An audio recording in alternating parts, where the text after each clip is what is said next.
welcome to you. Welcome. You are tonight probably around 200 guests. It's a real pleasure to welcome you here in Nuit Saint-Georges.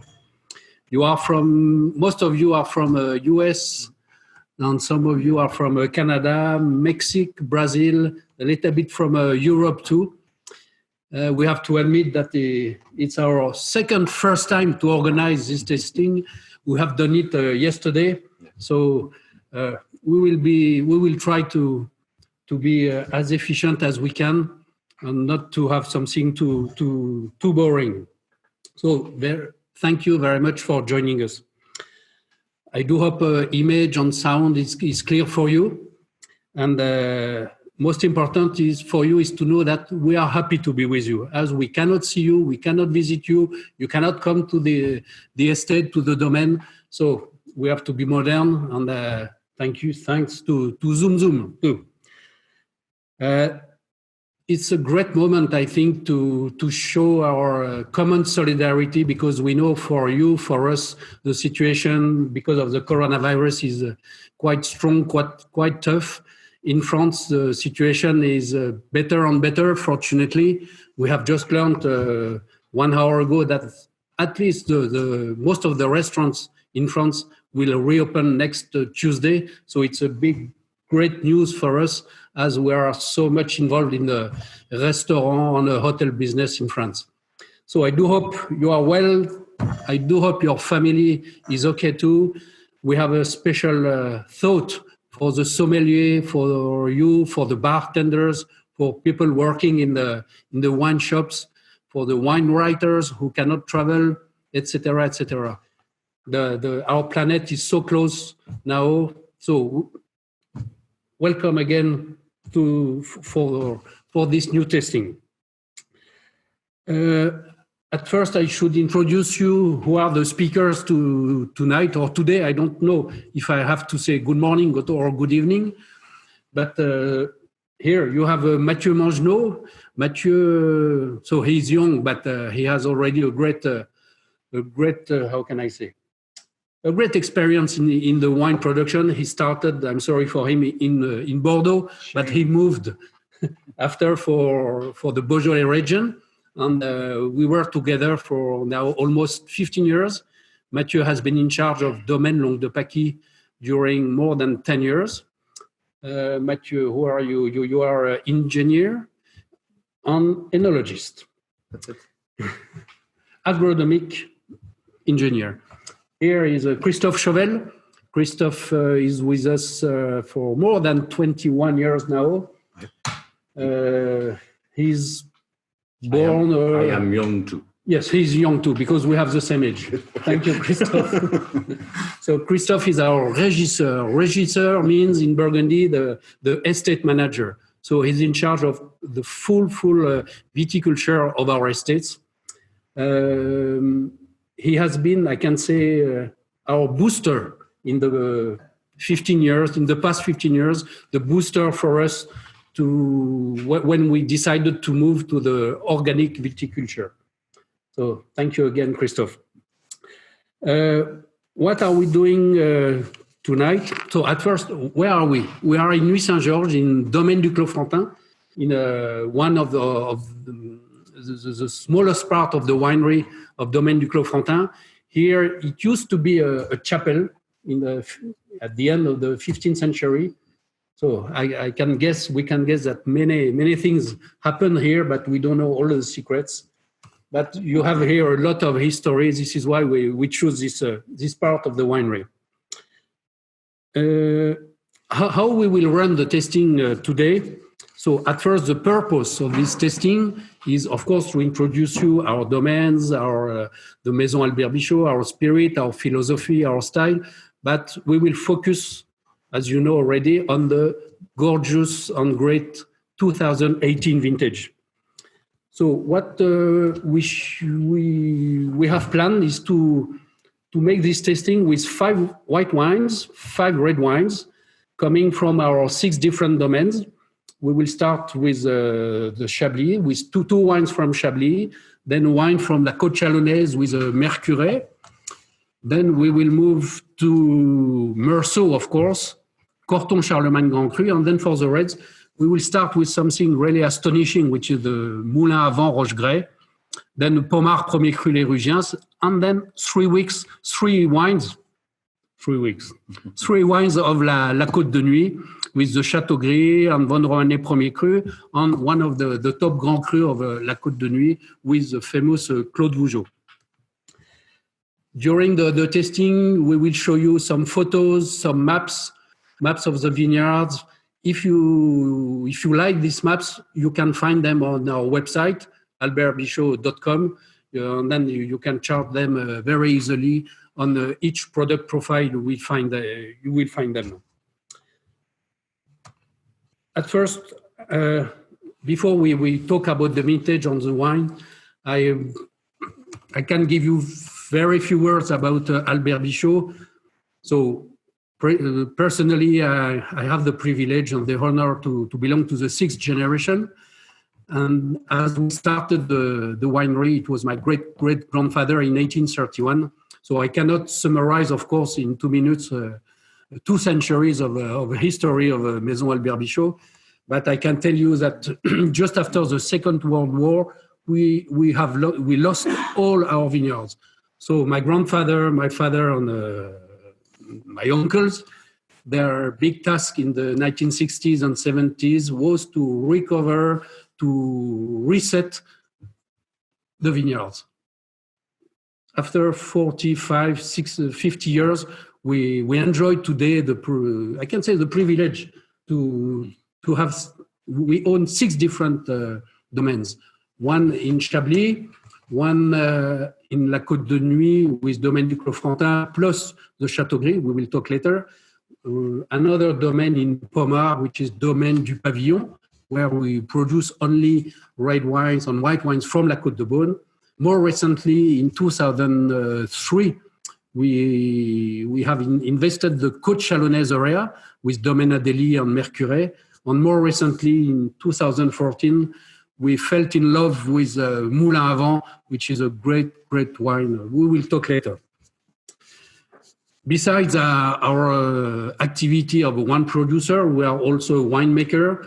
More and more, not more and more, for now 25 years, we have really increased the activity of winemaking in buying the grapes. Instead of buying the wines ended, like it used to be in the past for Albéric Bichot and many other colleagues, we have decided to be able to control much better the quality, the style, the genuine origin of the wines.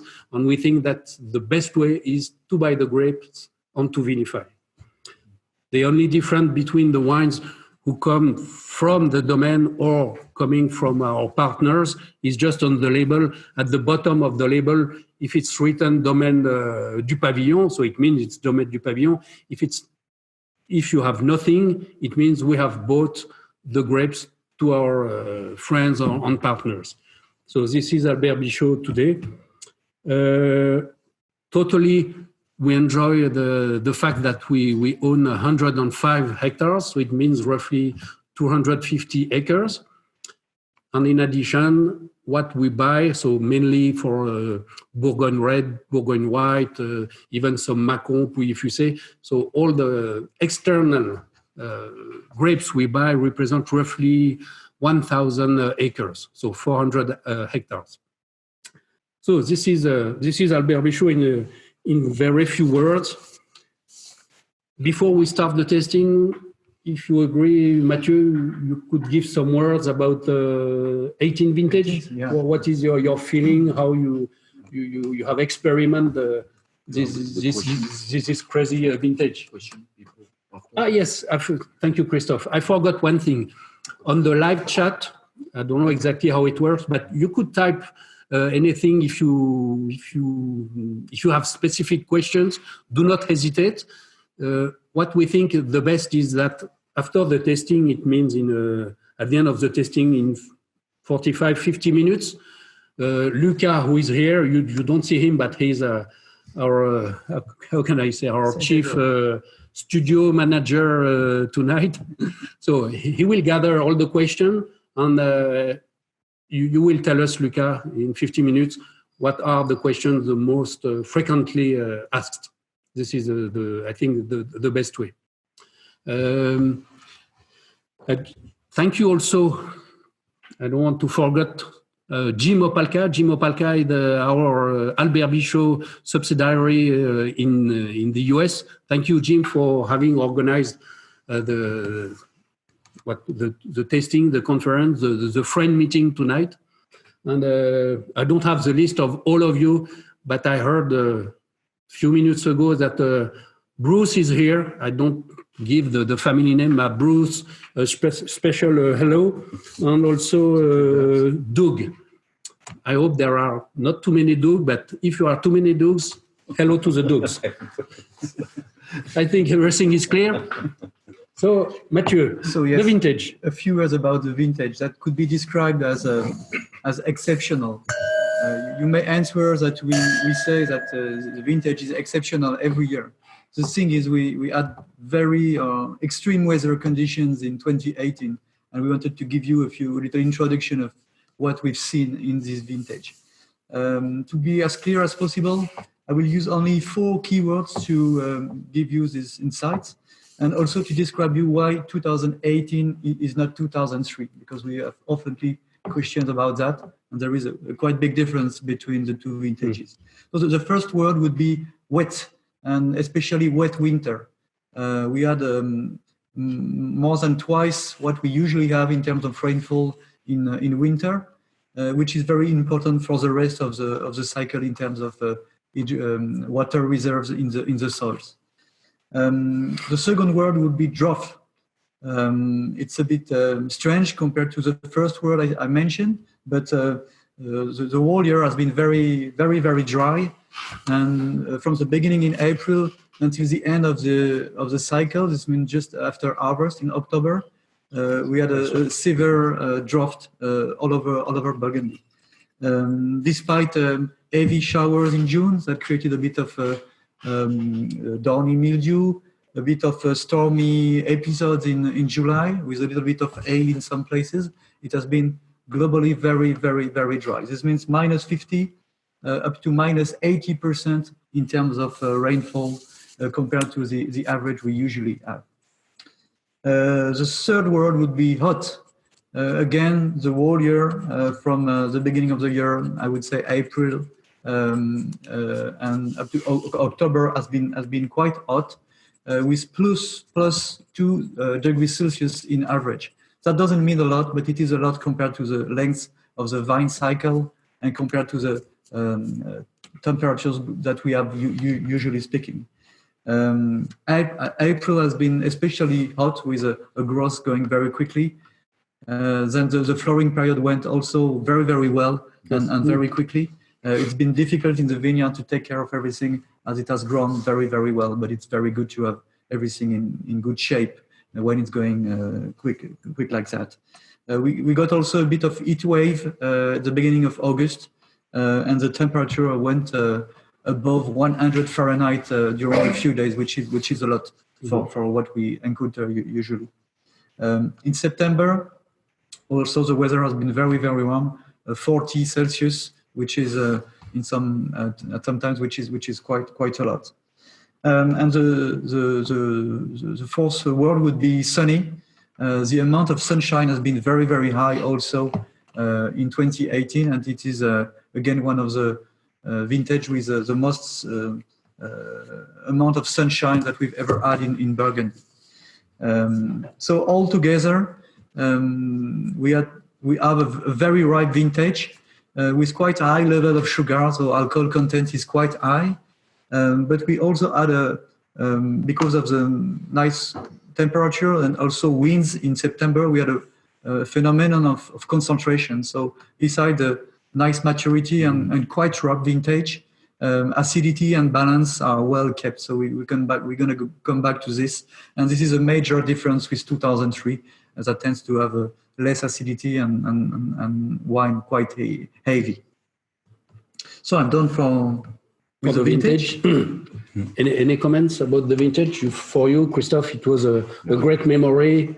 It was hard in the vineyards. It was hard. It Yes. was surprised by the quality at the end, but we expect a lot because even if you have what temperature, we never saw stress in the vineyard.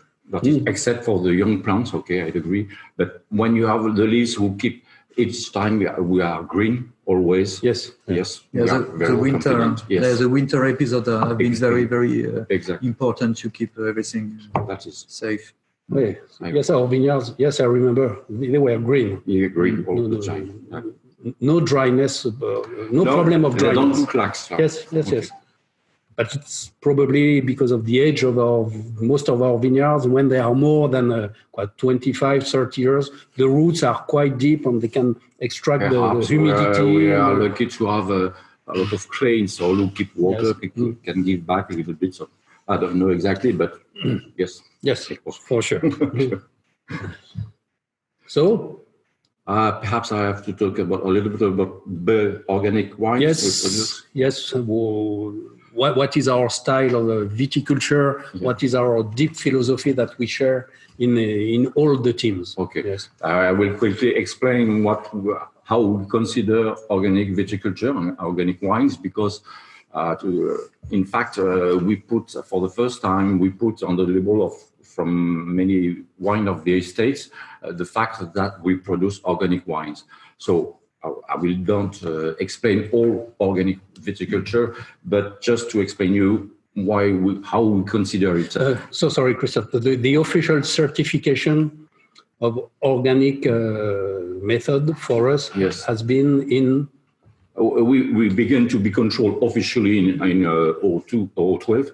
Okay. C'est ça, 2000. Okay. Yes. But just to say that it's not new for us because we practice it since more than 20 years in the vineyards, in different vineyards. I think we have to do it step by step because it's not so. Some people think you can do that. Or no, it's not. We don't choose the easiest way. We don't choose the less expensive way to produce. But I think we choose it for one of the good manner to approach sustainable viticulture. That is the feeling at the beginning. So, but it's not. I have to say that technique is not 100% perfect. There is nothing which is 100% perfect. Mm-hmm. So that's why we need to. It's one of the good ways, but it's not perfect. And it's not only organic viticulture. We need to include it in two mainly concerns, which are first life in soil, and second diversity of variety of Pinot Noir, Chardonnay, etc. And at the end, we have many goals. First, better sanitary and environment condition for everybody. Okay, people in the vineyard, or outside, or consumers. Okay, and our children, and better relationship between the plants and the terroir. And at the end, we expect to have a better expression of the quality of the diversity of them with that.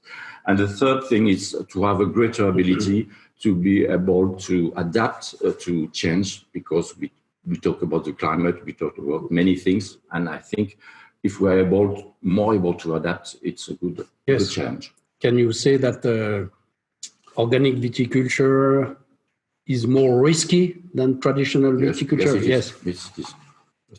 I asked the question, but I know the answer. Huh? Yes. I'm sure. Of course, it's more risky. I'm sure you know. But we can say we have measured the risk, because doing organic viticulture step by step, not like you say, like this, the vines, the vineyards have been able to adapt. And the people too. On the people, on the materials, exactly, to take care of the tractors, etc., etc. Most important in Burgundy, you know that already, of course. Our richness, our treasures in Burgundy is what we have under our feet: the soil, the subsoil. Our passion, our goal, our final goal is to reveal, if possible, the identity of each terroir, the identity. So it's difficult to talk about the style of us, but the fact of using organic products is that we protect the soil and the subsoil. The soil is pure now, or more and more pure, even if we use copper, etc. But so pure soil, vivid soil, make vivid wine, wines alive with energy, vibrancy, and probably better complexity. I think. Yeah. We expect that. We expect, and we agree together. Yes. Okay, so we're going to head to Chablis right now for the first wine. Again, a few words about Chablis. So the little city which is located in the northern part of Burgundy. So as you head south from Paris down to Beaune, halfway you're going to meet Auxerre, and just next to is Chablis. And this is where the Burgundy starts when you drive down to Beaune. There are obvious similarities between and links with Chablis with the rest of Burgundy. Of course, we've got there clay and chalky soils like the rest of Burgundy. We've got weather conditions that are quite similar, with quite warm in summer and quite cool and even cold in winter. And also, of course, which is in common is a Chardonnay. But something is very different is what we call chimerigen and chimerigen salts. Inside the clay, when you dig the soils, or even when you walk in the vineyard, you may find very easily in the Chablis, Chablis Premier Cru and Chablis Grand Cru, those type of little oysters. So this is coming from the sea. Chablis was covered by the sea 150 million years ago. So those little Ostrea, Virgula are found very, very easily in the different layer of the soil.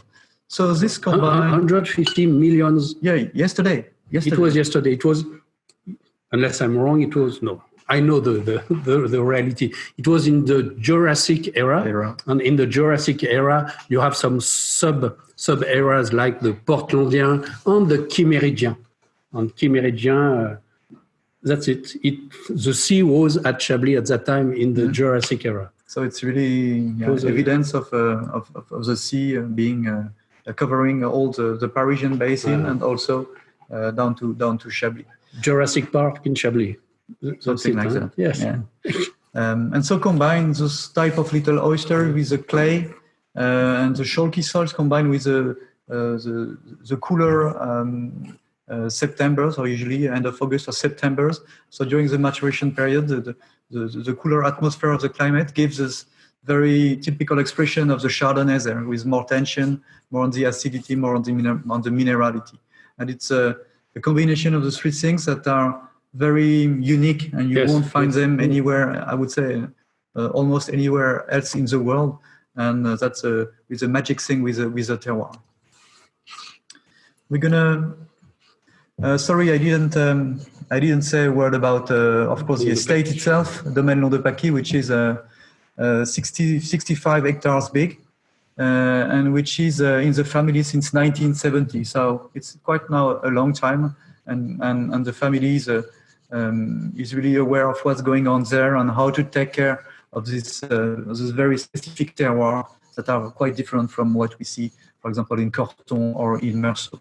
Yes, Lucas, if we come back to the just previous photo, so on the left side of the photo is the winery with a cellar also. In the right part is the place where we can welcome you. We have a wine tasting room for you, for your customers, and all of you are warmly welcome. Yes, yeah, right. Yeah. 6 or 7 days a week in summer, you're truly welcome. It's really in the center of Chablis. A beautiful chateau and all the wineries just next to. So it's a very beautiful place to visit. In total, Long de Paquis is 65 hectares big, which is 160 acres. Among them, we've got nearly 40 hectares of regular Chablis village, which is 100 acres. Then 15 hectares of Chablis Premier Cru in 6 different places. So we produce 6 different Premier Cru. which is nearly 40 acres, and above all 10 hectares of Chablis Grand Cru, 10 hectares, which is 25 acres. And we are one of the first owners of Chablis Grand Cru. You must know that 10 hectares, it's 10% of the total area under Grand Cru in Chablis. So we are a very big owner with especially this monopoly called La Moutonne, a single vineyard, a beautiful single vineyard located in the center of Vaudésirs. And that makes a fantastic amphitheater. Another really place to visit and taste, of course, when you can find a bottle of it. So we're going to start with the first wine, which is a Premier Cru level, Chablis Premier Cru, les Vos Copains. Vos Copains, which means your friends in French. So that's really a wine to share with your friends. So cheers. Cheers to you. Cheers to you. No copains, yes. So Vos Copains is on the right bank of the river. Thank you, Luca, for the map. So the right of the map, Vos Copains is next to the Grand Cru area, and we definitely consider Vos Copains as a Grand Cru, even if it's a Premier Cru. It's a 5 hectare, 12 acres plot that we have, 100% south in very, very steep slopes. The slopes are quite similar to what you may see in Moutonne or Vaudésirs next to. So very difficult to take care of. And it's a beautiful, it's got a beautiful sunny exposition. So we're going to vinify it a little bit as a Grand Cru with a little bit of oak. And we are looking, of course, in this Vos Copains, the expression of the terroir, the mineral and the iodine character, but also hints of floral and white flower aromas, as well as the case here in this quite ripe vintage, aromas of apricot, dried apricot, a little bit of peach, that brings the complexity to Flintstone, a little bit, yes. And so it's very refreshing. The oak, even if it's 15% fermented in oak, is not really obvious. It's just there to bring complexity and to go with the minerality and welcome the minerality. And it's got a nice freshness, nice tension.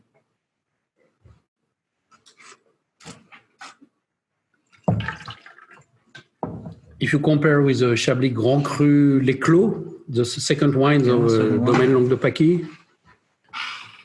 So the area under Grand Cru in Chablis is 100 hectares in total, which is a little bit less than 2% of the entire vineyard in Chablis.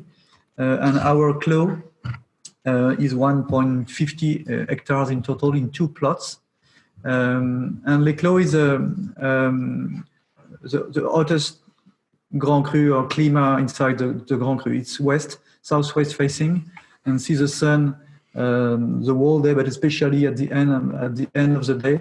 So it's always generous with a lot of concentration, a lot of energy. It's quite bold. So of course it remains a Chablis. It's not the style of a Meursault, but it's got this richness with a iodine and flinty character that we are looking in. Yes, it's relatively round, but at the end, there is a great tension. Huh? You feel a little salty at the end. Yes, you've got the saltiness that comes back. Again, it's something we like all the Premier Cru, and also the Grand Cru. We harvest by hand. We do some manual sorting on a table, full bunch pressing, and winemaking is as easy as possible to keep the original expression of all the different terroirs. And in terms of barrel fermentation, what's the policy? It's 35% oak fermented, no new oak. Yes. Of course, to keep the original expression. But this wine needs a bit of oak. It's got quite some body. It's got some energy. So we need to catch all this energy with the oak in order to keep it in the bottle. Yes, not to get the oaky flavors, not at all. It's more for the micro oxygenation. Exactly. The process and least contact. Yeah. Christophe, I know it's difficult to compare a Chablis Grand Cru with a wine of... Yes, we can. Yes, we can. Yes. You have it. Yes, So that's just Mercury 2018, Jean-Michel. So just to introduce Domaine Adélie, Domaine Adélie is a domain which we own in Mercure, which is a little bit more than 7 hectares. So I translate 17 acres.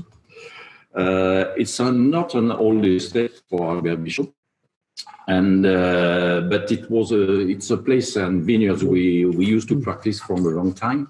So we are, I think, a good experimenter.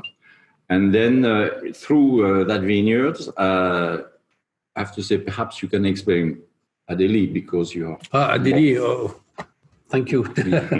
So Adélie, in fact, when we bought this estate, at first we bought this estate because we used to buy the grapes from the former owner. Exactly. And I always told him, Mr. I cannot say the name, but if one day, because he was already almost retired, if you want to pass your domain to, so it has been done.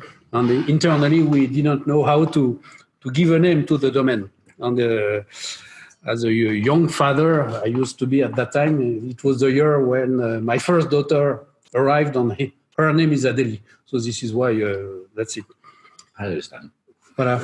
You knew, you didn't know, huh? No. You didn't know in advance, of course. So to Mercure white wine, it's nearly today 20% of all the Mercure which are produced. And we have Mercure Jean-Michel in the estate because in Chardonnay, because we consider that area is the best place for Chardonnay than Pinot Noir, because the altitude, 350 meters, the exposition or east, the fact that we have a lot of clay but limestone too. So we prefer to produce Chardonnay in that area, I think, with that kind of, I don't want to describe completely the wine, I will give you my general feeling. But when I tasted, the first thing it was that the bouquet is very impressive for me. It's a village wine, that's true, but the bouquet is very attractive, plenty of things, complexity. And I tasted in mouth, it's a mix of good weight and freshness too. And I will say I'm not surprised, because when I know there is a big quantity of clay, and when I know I have big quantity of limestone and rock, it's the mix of each. The roundness, the power, yes, the power, and the finesse from the minerality. Soft power. Yes, it is. It is. It's got beautiful hints of very ripe fruit, and also hints of toast, and it's very, very well balanced. Yeah. I think we had a question about, just making the link between the altitude. We had, I think, a question about Milly, Mâcon, Milly, Lamartine. Yeah. And this reminds me that you mentioned the altitude, and this got similarities with Mâcon, Milly, Lamartine. So this is a bit of an extra tonight, but that's a real link. Mâcon, Mâcon has a lot of different places, quite unknown until now, and that's one of our job, and that's what we like, is to discover or rediscover places. And Mâcon, Milly, Lamartine is one of those new places that needs to be shown. It's becoming iconic. Absolutely. So some friends like Dominique Lafont is really producing Milly Lamartine. He's one of the leaders with us, and we are very proud of what can be produced in the Mâconnais and in Mâcon. Yeah. So remember, Milly Lamartine in Mâcon. Yeah, very, very, very great. And the thing is, this Mâcon Milly that we don't have to the tasting tonight it's places and vineyards located quite high in altitude.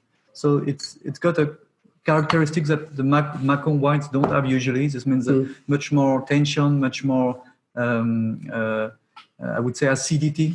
Usually the Mâcon tends to be over fruity, almost tropical in some ways. And Mâcon Milly has got this tension, acidity. So it's quite unusual and absolutely beautiful. And it's got also hints of minerality, so there's a link with, in some ways, with this Mercury. When we talk about minerality, it's always difficult, because behind the name minerality, many different things can be. Many kinds of minerality. For us, if we sum up, the minerality is when you have the sapidity. It means you drink a glass, you want another glass. For us, this is a good minerality. Huh? Yes. Yes, But d'ailleurs, in this Meursault, shall we move to the Meursault? yeah, Mathieu? we move to Domaine du Pavillon. Yes. Yes, of course. So the next estate is Domaine du Pavillon, which is a 15 hectares, so 40 acres estate located in Pomar, another place that combines a beautiful house, also a very nice cellar where we have some older tanks, and also a clos, a beautiful clos of 4.5 hectares, which is a monopoly that used to belong to the sisters, Ursuline sisters. Yes, it used to be a monastery for sisters. On the photo you have on your screen, on the right side, the yellow walls you can see is the winery. And under the winery, of course, we have the cellar. In our philosophy, I did not mention it before, but each domain is run by one specific team, one dedicated team. Instead of having a big winery gathering everything, we think and we decided several decades ago that it's much better to have the winery very close to the vineyards, and to have a small dedicated team, to have a domain spirit approach is really much better for the wine. And it gives I can say a kind of competition between the domains, but all together, it's better to be six than to be alone. So we do not have any wine guru. We have just an addition of experiences, of experiments, of knowledge, and that's it. It's one of the spirit Bichot aspect that we really want to protect and to develop and to communicate. Absolutely. We talk too much, sorry. No. I talk too much. Yes, and so Pomar Domaine du Pavillon, of course, is run organic since many years. And Domaine du Pavillon will focus on all the white wines and red wines from the Côte de Mons. This means that Domaine du Pavillon takes care of Meursault Premier Cru Charme, Beaune Premier Cru, Clos des Mouches, as well as Pomar, Ursuline, Pomar Premier Cru Rugien, and also big names as Alos Corton, Maréchaude, Corton Grand Cru, Clos des Maréchaudes, and also Corton Charlemagne. So beautiful estates with red and whites on beautiful terroirs. We are heading to the fourth wine, which is Meursault, which is a straight Meursault from a village level. And it's coming from 5 plots that we do have in the northern part of Meursault. So you see them on the map. It's darker areas that you see on the right side. And we've got 4 plots that are located in different places. So even if they look quite close, each of them give something different to the wine. Some are more on scree, that give more elegance and tension, minerality. Some are more on clay, on the white clay that we find in the area, and the white clay will give the body, the structure. And so we're going to vinify them separately, and then do a blend at the end to have the good things of all the different places to make the complexity we have in this Meursault. Yes, and we are already in the northern part of Meursault, very close to the village of Volnay. Yes. Yeah. So this is vinified 100% in oak. So there's going to be the big difference with we've seen just before, 100% in oak. And again, there is a touch of very ripe fruit again. Quince, peach, again, dried sugar, dried fruit, also pear, and of course a toasty aspect that you may find quite easily in this wine, as it's really designed for again also long-term aging, and a mellow character in the mouth. It's quite strong. It's got some nice flesh, and again with a quite nice acidity in the mouth.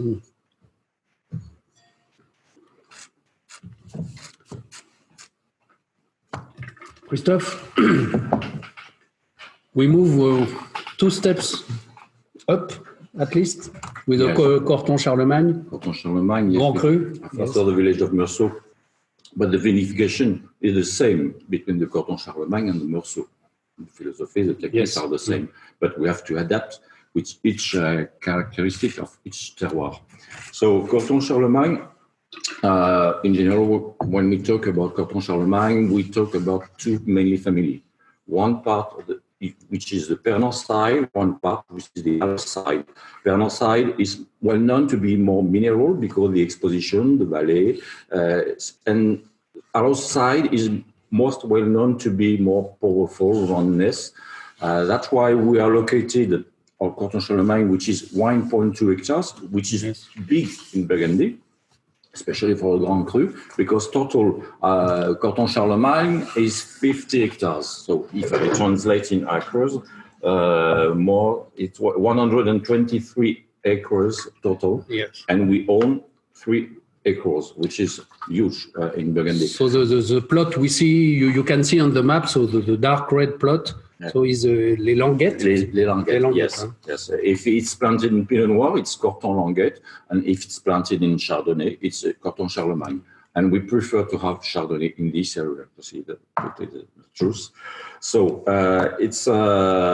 I'm very fond of this vineyard, this wine. I know it's a big job for us because with that maturity it can change very quickly with that exposition. And we always want to have, we know we can have a punchy wine, but we must keep all the time the freshness to balance. And that is a good challenge because in this area we have to control every 2 days before harvest. So that's why I tested very quickly the wine, but my general feeling is it's first, I have, I have the typical force from that wine first. The first impression is logical. I'm not surprised.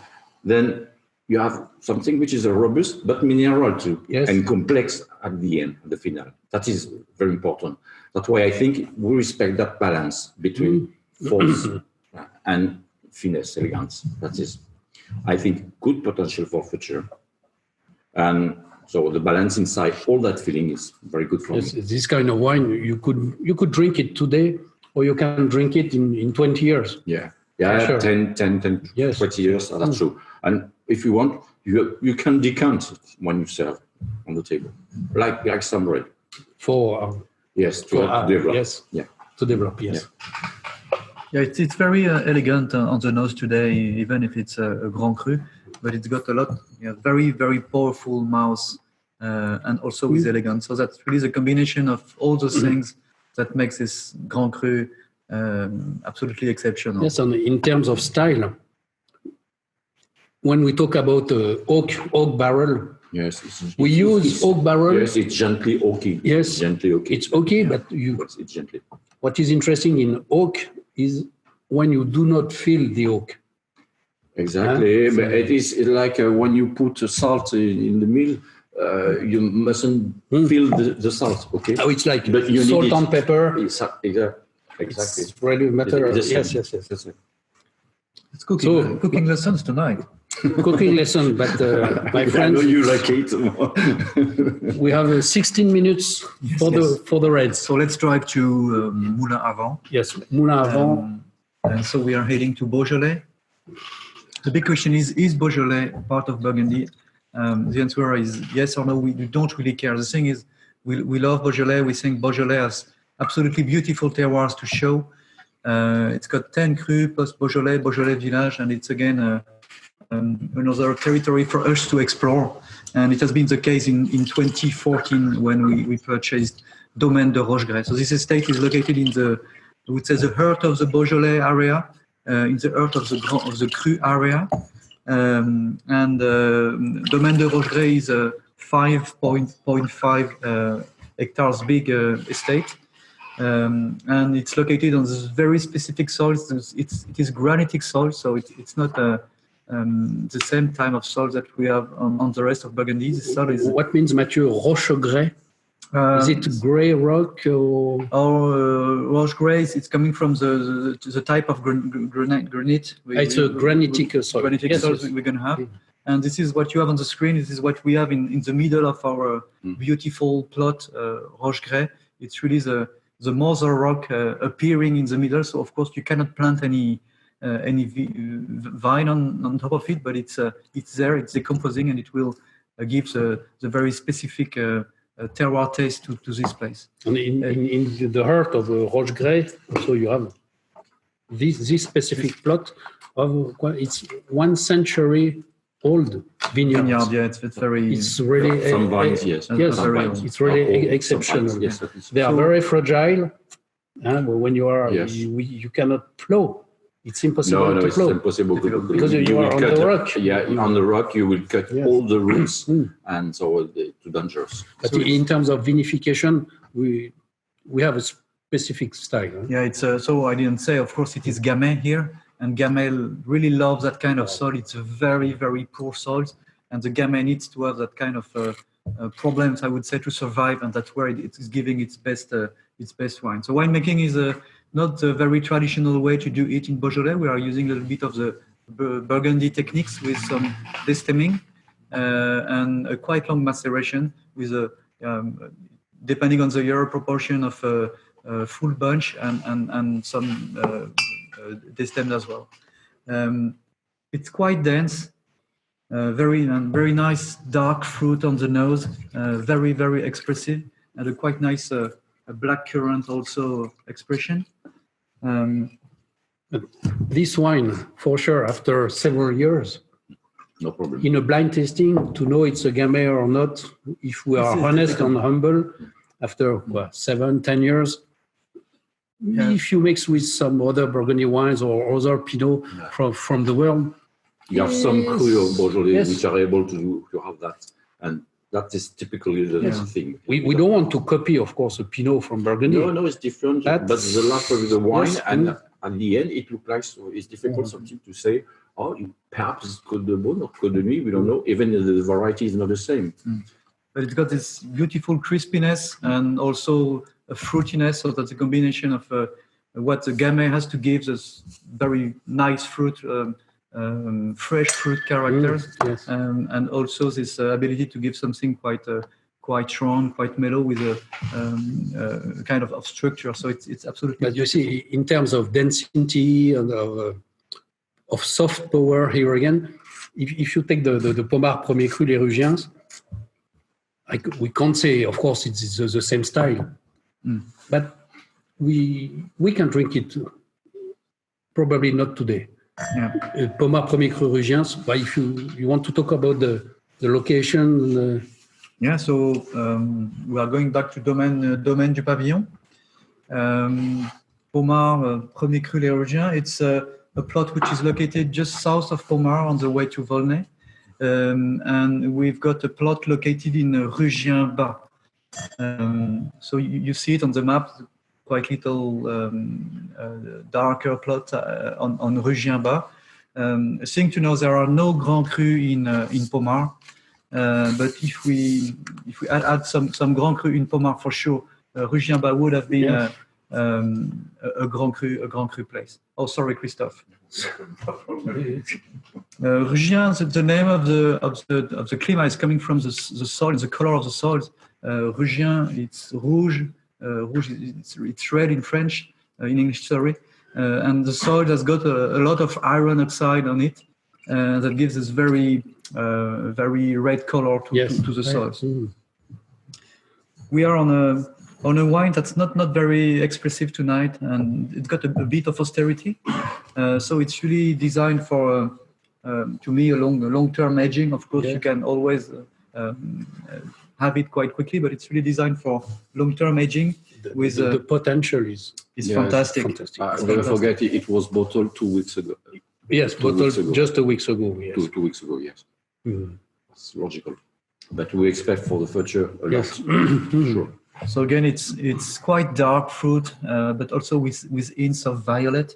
It's very elegant, and it's got this density, length, and also this elegance. Of course, it's Pinot there. Energy also. Yeah. Yes. And sometimes we say the Pommard might be very masculine with very rough tannins. That's not the case here. So the tannins are there, but with something outside, and it's a beautiful expression of a Pommard. It reminds me the Pommard, the Clos des Ursulines, really in the heart of the estate, which is more facing Volnay side. Yeah. Volnay is more well known for the elegance, for the finesse. Kind of feminine wine. Yes, feminine wine, yes. Because do you mean the men are not elegant? Okay. No. They're masculine. It's another masculine. Let's move to the first wine of the Côte de Nuit with the Chateau Gris. Yes. So to just to introduce Chateau Gris, it's an very old history between the Chateau Gris and the area of Nuit Saint-Georges and the inhabitants of Nuit Saint-Georges. That is the inhabitants named Chateau Gris because the grey color of the wall. Yes, of gris. The roof. Yes. Gris in French means grey. The grey color in English. Yes. Exactly. Because of the roof also. The roof and all the wall you have all around because it's a clos. It's a clos which is nearly 3.5 hectares. Yes. And we have a small part which is in white wine, but the biggest part is in Premier Cru, Rouge, Chateau Gris, which is located. The name of the climate is Les Craux, in fact. And Chateau Gris it's a small chateau. Yes. So some of you It's probably not already Versailles. came and visited it with us. But for those who do not know, it's a very tiny chateau, but the soul, the unique chateau in Nuit Saint-Georges. Yeah. And So we are very, very modest tonight to say that, but we are proud of it for sure. Sure. And it for my job, it's very interesting. Like in Burgundy, you have many things which are different in the soil, and with Chateau Gris, it's a very good example because different terrace we have, different quality of soil. It can be on the clay or on the rock, so different altitude exposition. So what if when we harvest, we have to imagine the mix of different things and the results we can expect to have. When I say we have terrace, we are in organic production, so we have to use, in some place, it's manual work only. We have to use horses for plowing, okay. You have the photo, yes. Yes, orage. Orage, it means Storm. Storm was the name. Is the name of one of the three horses working for Clos Fontaine and Chateau Gris. Yes. Yeah. So that's why it's Christophe, with all the terrace, I remember in 2018. You didn't pick the grapes in one day. No. It took almost 1 week. No, it depends. Because of the altitude, we have to take care of the altitude of the exposition. So that's why in 18 we harvest in 3 days. Not the same. Okay, we have to adapt. So when I tasted the Chateau Gris, I think it's typically first things it's very fruity. And I think never forget that with Pinot Noir, one first things when the wine is young, you must have fruity sensation because it's come from a fruit. And like Gamay, but a little bit less than Gamay, but Pinot Noir is very fruity. So it's very fruity, but it's always we never have a massive wine with Chateau Gris. It's not like a Saint-Georges, for example. Nuit Saint-Georges, les Saint-Georges. Les Saint-Georges, exactly. One of the probably the best premier cru in Nuit Saint-Georges is the Chateau Gris. Yes. Sure, and but it's more massive like the Saint-Georges. It's more elegant. It's more aérien. We used to say in French. Yes, okay. But in the sky. Yes. In the sky. But we have a good deepness with that. It's because valley altitude give you a straight on sensation. Yeah, and the nose is beautiful. It's very refined, very refined hints again of flowers, violet, licorice again a little bit, but it's very well done. Of course, it's aged 100% in oak, but again, we don't feel it. So it's the very elegant fruitiness, more on the floral side, and also quite a lot of minerality again. I've got some hints of this iodine character. Yes, Linked to the altitude.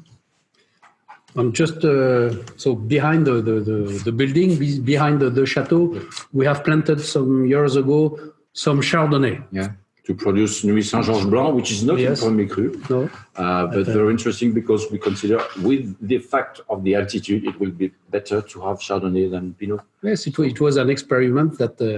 So you have less than 2% of Nuit Saint-Georges Blanc. Yes, well, 5 or 6 domains producing Nuit Saint-Georges White. Exactly. Our parcel produces 2,400 bottles, roughly. Yeah, roughly. So next time we meet, we will test it. Let's move to Von Romanet. Von Romanet, probably one of the most well-known village. I have just before to introduce DCF, Domaine du Clos Frontin. Yes, Domaine du Clos Frontin. Because we are lucky, it's another estate from Bichot. Lucky to own many Grand Crus from Côte de Nuit, like Chambertin, Clos Vougeot, Corinchezeau, Echezeau, Richebourg. Yes, I forget Richebourg, the smallest one for us. Richebourg is the biggest. the most tiny or the tiniest parcel plot we have. Yeah. It's 0.06 hectares. Yeah. So it means we produce between 300 and 400 bottles a year. 300. 300 most of time. Yes, most of time. Yes, that's true. For 1 barrel. Okay. Yeah, that's it. So inside, I talk about Grand Cru from Domaine du Clos Frontin, but we have another Premier Cru, which is Les Malconsorts. Malconsorts, it's impossible not to talk about. But perhaps this is one of the most well-known Premier Cru and most famous in Von Romanet, because we have a good neighbor with La Tâche. Perhaps no. What do you mean? You mean La Tâche is so good because it's close to the Malconsort? Perhaps. Yes. Good joke. Good joke. Thank you. No, it's very sunny and very well exposed. There is a kind of a microclimate here. And so that's why always we have a very powerful wine. We have to take care not to be too much powerful, to keep the finesse, to the elegance. That is our job. Okay. And inside 6 hectares total Malconsort, and we are the biggest owner. We are 1.75 hectares inside. Yes, 2 different kind of soil inside, more clay in part, more sandy in another. So it's very interesting to have the complexity of each. So when I say the Malconsort, the first things I say, purity of fruit, that is sure. I think the new oak is very well integrated because the wine is very powerful. Yes, and the tannins are very soft. Yes. Very smooth. Yes, smooth tannins. We have to take care. Sometimes we are always afraid to have some rustic tannins with Malconsort. I think they are very soft. In 18, did you destem everything or you kept some bunches? Yes, we keep some branches. We practice all branches in some part, but we decided exactly what kind of stem we keep, what kind of whole branches. It's not at random, okay? And we have to say it on the table. That's the better way to do, because not to have green tannin too. That is the problem. If you keep stem which are not mature enough, in general, the maturity of the stem is the last maturity for the Pinot Noir. That's it. Yes. But it's really beautiful. Again, I'm very surprised with we said it already, but with this vintage being so warm, so that could lead to something with a lack of acidity and a fruitiness that could be overripe in some ways.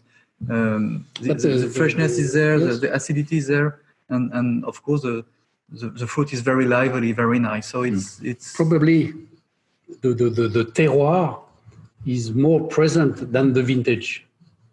Of course, you feel it. Yes, you have some vintage. It's a contrary. I think in 18 you feel more terroir than the vintage. Yeah, but you could think that this vintage would totally flatten the terroir, and that's not the case. Not at all. We see it, from Von Romanet to Nuit Saint-Georges, Premier Cru, and Thomas. Completely different. It's even for the Clos Vougeot. You have the Clos Vougeot? Yeah. That is exactly the same. Clos Vougeot. So Clos Vougeot is well known because with the monks, history, confrérie des chevaliers de Terre. It's Ah a oui, clos. Clos Vougeot, c'est 9 centuries ago it started. Ah, voilà. Yes. Okay. And yes, you see yes. the famous Chateau du Clos Vougeot with how many owners in the 50 hectares? 50 hectares, more than 80 owners. So some bigger, some are smaller. But different parts. We can talk about the top, the middle, the bottom. We're lucky to own 0.6 hectares and nearly we can say that we can go from the bottom nearly to the top. Okay, well, one part from the bottom, okay, and one part from the middle to the top. Yes, on to the top, it means to the Grand Échezeaux. Exactly. We see, yes. Because we have a screen, so yes. we can see the map of Vougeot. So you have the two dark red single plots. On the left of the cloth. On the left, yes. Yeah. So just above is Grand Échezeaux, then after you are on the Échezeaux. So we have the power of the bottom of the clos, can we say, on the finesse, on the complexity yes. of the... I think the top of the slope. Yeah, I think you have the structure from the top, and the elegance and the fruity style, and from the bottom. So it's a mix, which is very interesting. Where you can have Clos Vougeot only from the bottom, from the top, from the middle, from the north, yes. But we mix together, and I think it's very complement. We have good and valued neighbors along our plots. Yeah. You don't want to give the names. Okay. La Loubise, Méo Camuset, our good friends, of course. But so, it's quite square. Yeah. But the angles are relatively round. Yes, it's a very red and black foot first, very intense. You feel a little bit the fact that we put whole bunches inside nearly 20%.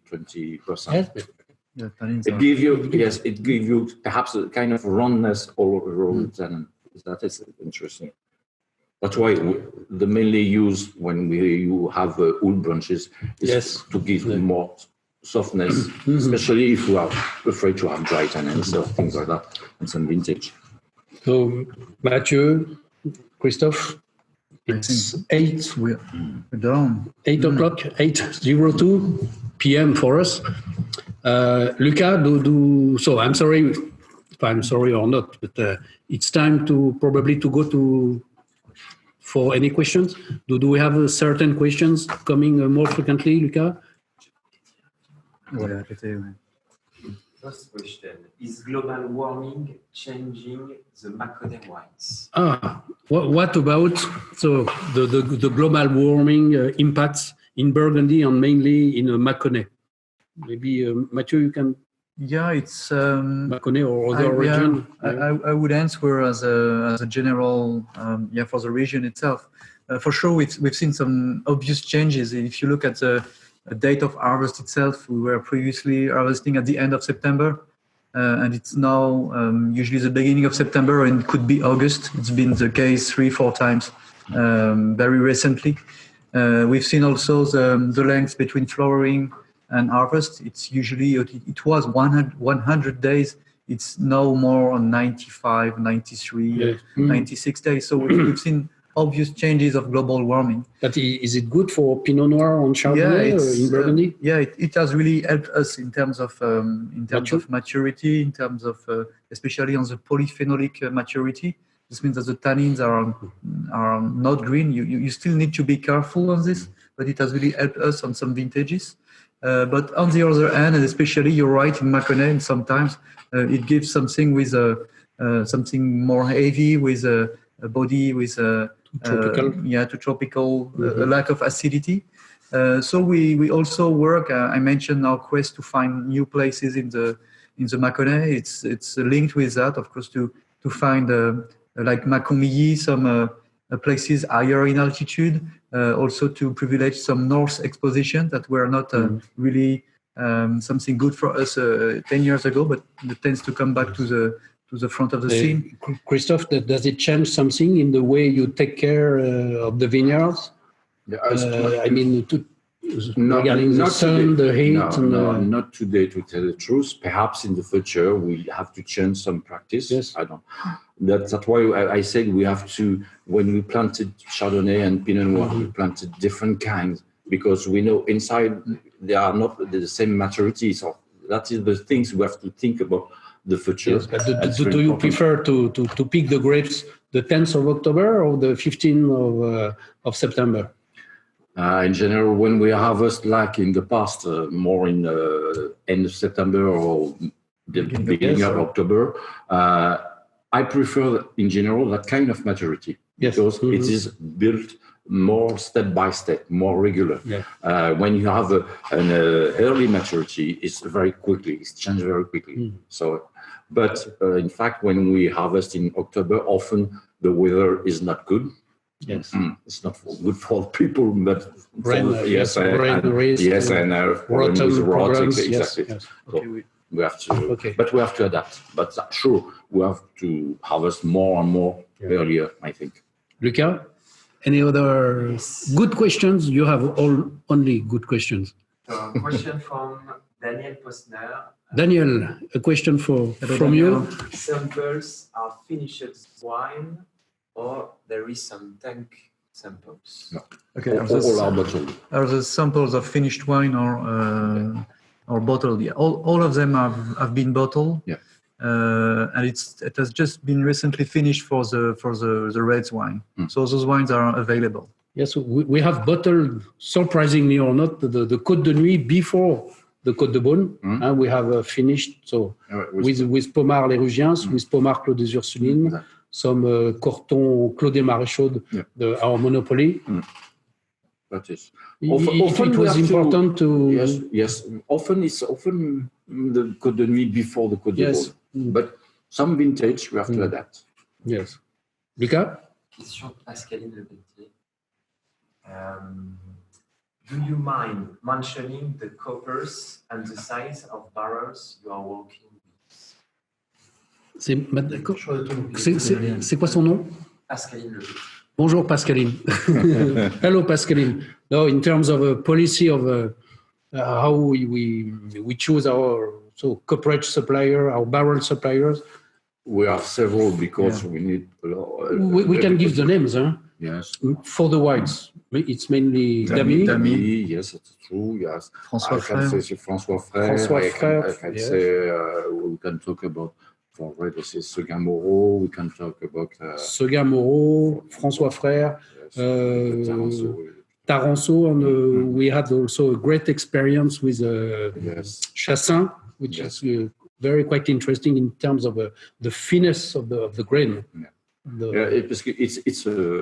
It's a job. It's not our job. We have to work with them, but they know it's very important. We are not able to produce our own barrels because you must know the trees, you must know the aging, you must know the build, etc. So we have a big relation with that. But in terms of choice, the heat, the time of heating, and also we are now quite doing a lot of new things with the size of the barrels. We were sticking to 228 liters. 228 liters, and we tend to, especially for the Chablis area, also in the Mâconnais area, to expand the size of the barrels, 350 liters, 500 liters, because the ratio between the wine itself and the wood is better for those appellations. Lucas? Nouvelle question. Laura. New oak on the Corton Charlemagne? Yes. How many? No. Is there new oak? How many in general? So the question is, what the proportion of new oak barrel in the Corton Charlemagne? How many in general? We don't use more than 50% of new oak, but the aging is during more than nearly 16 months. So we can first, it's a fermentation in barrels. It's different that if you ferment it in vat and put in new oak barrels, so you get married better. And second things, if we consider that in some case the barrel is stronger than the wine, could arrive with that kind of burning, we wreck the wine and we change the barrel. Okay. And in terms of barrel aging, the bâtonnage, Do you? Yes, we practice batonnage because it's typical Burgundy techniques, but it's like we have to respect batonnage. It's a very good thing, and it gives you a kind of roundness, fatness, but you have to take care not too much, okay? Because at the end you will have a fat wine. Yes. And we want to respect the balance between freshness and roundness. So batonnage, we practice. Yes, but we practice because not systematic and not yes, but with very fine leaves. It's exactly. This is so important. Yeah, it is. But and we go also the full malolactic fermentation. Yeah, we do 100% malolactic. For the good purity and no green aspects. But that's right. We usually do in 2 times with a period of alcoholic fermentation in a certain level of new oak. It could be 30-40% for this Corton, and then we're going to adapt after a few months after the end of the alcoholic. Depending on the way the oakiness is coming, we can reduce this for the end of the aging, and we do that on most of the white wines. Thank you, Lucas. Yes. Still Daniel, how old are vines in Corton Charlemagne? How do you spell plots? Okay, so the question, if you didn't listen to that, what is the age of the vines in our Corton Charlemagne plot? It was planted in 1984. So it means okay. 84. 84, so almost almost for 40 years old. That's it. And only one plot in Les Languettes, it's one single plot. Huh? Yes, it is. Yes. It is exactly. It's what is special in Charlemagne. It's not planted on the slope like you can see. It's planted. It's slope, but not. It's like that. Okay. You don't go from the top down. Yeah. It's not like this, but it's really like that. Exactly. Actually, sure, you have the slope there. Most of the time, when you have the vines which are planted on the coat, they are planted down the direction of the slope because we consider it's a good thing for the exposition. And when it's planted like that, it's not so bad, but it's less good. And in fact, I think that with the future, with the sun, with hot climate, it could be a better things to have in that size than in that size. To protect the grapes from the sun. Yes, like that. Luca. How big is the parcel of Malconsor for Clos Frantin? 1.8 hectares. It's not big enough, but it's enough big. Total Malconsor is 6 hectares. And we are 7 owners all together in the Malconsor. What is the history behind the emblem on the bottle and on the capsule? Okay, very good question. Again, so the question is on the label you have a kind of coat of arms here, and also on the neck label, it's a family coat of arms. So we had the French Revolution in 1789, 1789. So all the guys like we used to. So in the family, nobody had the head cut, but originally the Bichot family is in Burgundy. The first Bichot we know comes back to early 13th century in 2005. So we are here in Burgundy around 50 kilometers or more than 8 centuries. And some of the Bichot have been good guys, good boys, not like me. And they have been anoblished like the Count Bichot, etc., etc. And on this coat of arms, you have la biche. La biche in English is the deer, the female of the deer. And you have behind 3 trees, so it's Bichot, biche. That's it. And the coronet is 13. Well, so it's too complicated. But for your question, it's a family trademark. Let's say like that. The John. through gaining your organic certification, how much negotiation had to be done with the owners of neighboring vineyards who were not organic? This is a great and good question. Yes. How can we be organic if some of our neighbors are not, in terms of treatments, etc.? First, many of our neighbors becomes more and more organic. Okay, even if they don't declare, but they are more and more not in their practice in general. In the prestigious plots. Yes, because when they see the results we can have, they say perhaps we can take the risk to do that. Okay, but not all are like that. Yes, in Burgundy, just to give you a figure, 7.5, let's say, at 7 to 8% of the total area of the vineyards in Burgundy are organically certificated. Yes. So sometimes they don't certified. Yes, and they don't want to put on the label or to ask or to say, and they practice. So they are more clean, really, than that in the past. Than in the past, yeah. But that's true. We can. It's like Chernobyl, okay, and it don't stop on the border, yeah. Okay. So it's not. We can say the fact. The mainly problem is the treatments, okay. And in fact, most of the viticulture are now more well equipped. When they spray only their part, not the neighbor. Yes, and all of us, organic or not organic, yes, all of us in Burgundy, we have signed a kind of common policy.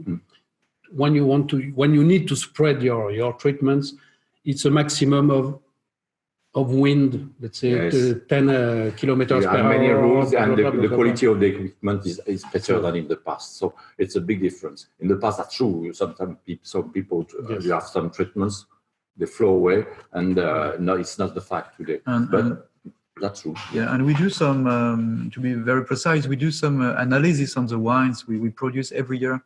Just to check that we don't have any pollution with the neighbors, and that's a fact. We don't have any, so yes. It's really working. I think yes, really due to spraying systems that are more efficient. It's not us. We do the analysis. It's we are controlled by an official organism. It's official laboratory. Laboratory. They take samples and make the analysis to find if there is a problem with the product or not. Yeah.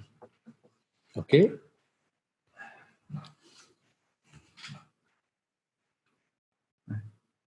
Luca is preparing the question. Okay. Translation, yes. From Alex in New York. Alex in New York. Hi, Alex. Hello. Many people are tasting Clos des Ursulines, not the region. How do they differ?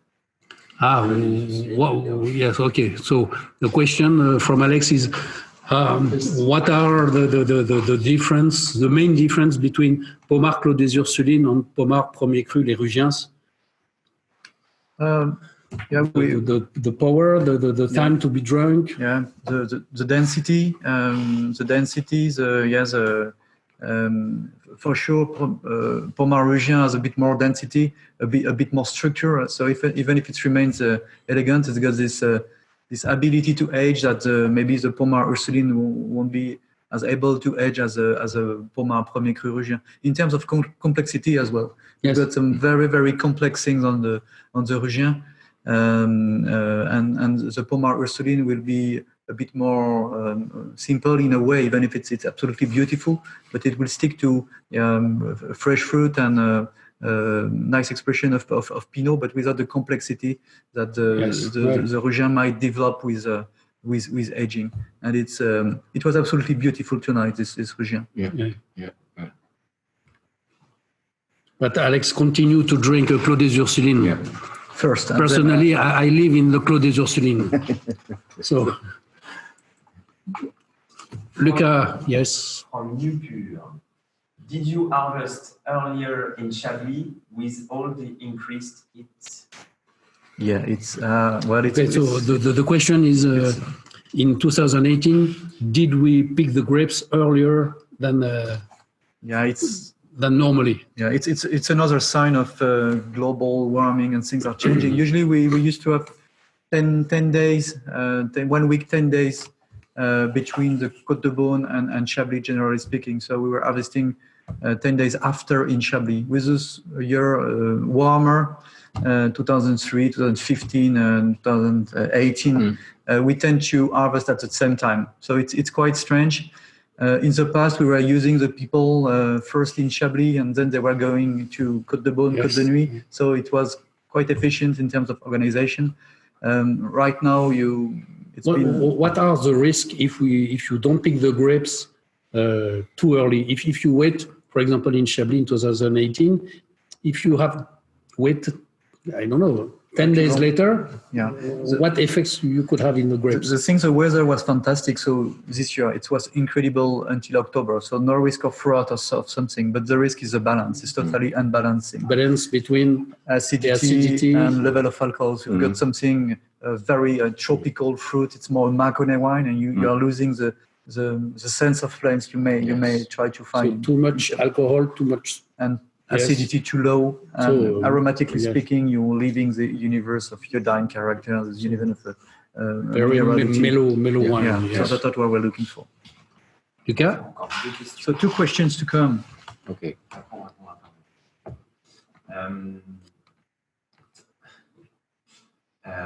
Which wine do you think has changed the most from the previous vintage? So which wine has changed the most from the previous vintage? So